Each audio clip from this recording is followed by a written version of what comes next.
music from American Rhapsody, compositions, music transcriptions for music from Native Americans, Europeans, and Africans in the 16th and 17th century. And we have Burnett Thompson on the line. It also features Alex Blake on bass and Hamid Habib Zada on tabla. And Burnett, welcome to WPFW.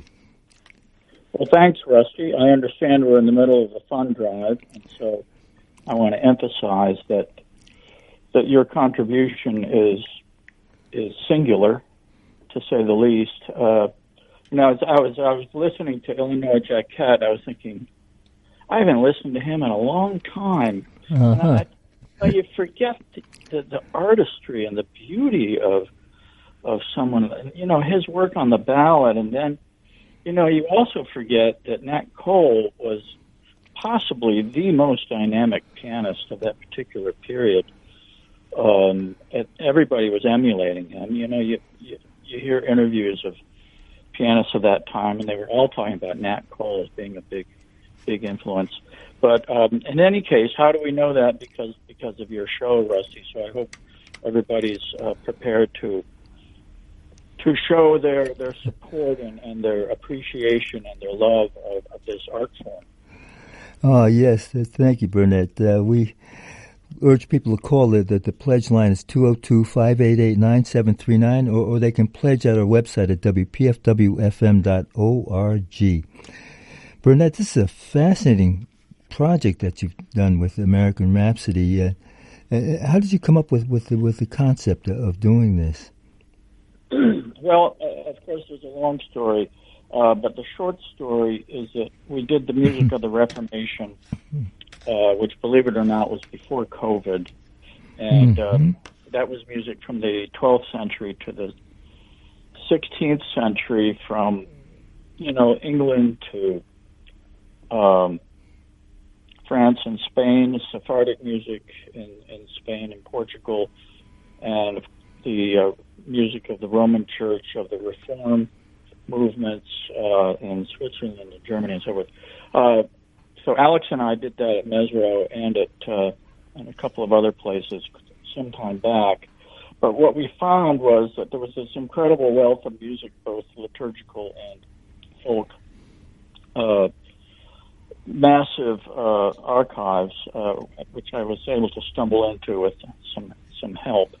So there was a lot of, I called that the Reformation Age of Mayhem, Rusty, as you may recall. I remember, absolutely. Right. In the early 17th century, survivors of that mayhem, whether they were Protestants or Catholics or Jews, whoever, somehow managed to not get burned to death or hung or drawn and quartered or otherwise murdered for being 1 degree off of dead center,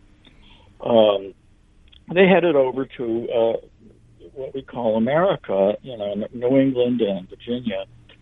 And these were very devout and pious people, Rusty. And they died on the ships. Their children died from freezing cold. They died of malaria. But they had a belief that they were finding political and religious freedom.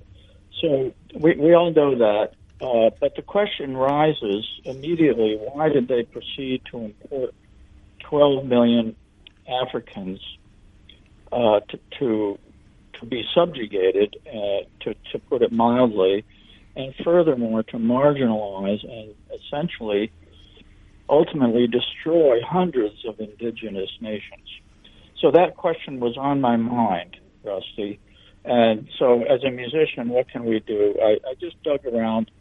I got enormous help from the librarians at the Library of Congress, and we found transcriptions of music from Brazil to Alaska, into the Midwest, up into Quebec and so forth, of Native American music that was transcribed by Portuguese, French, and English explorers, in the 16th century and early 17th century. And then furthermore, it was much harder to find transcriptions of Africans who were in the Americas.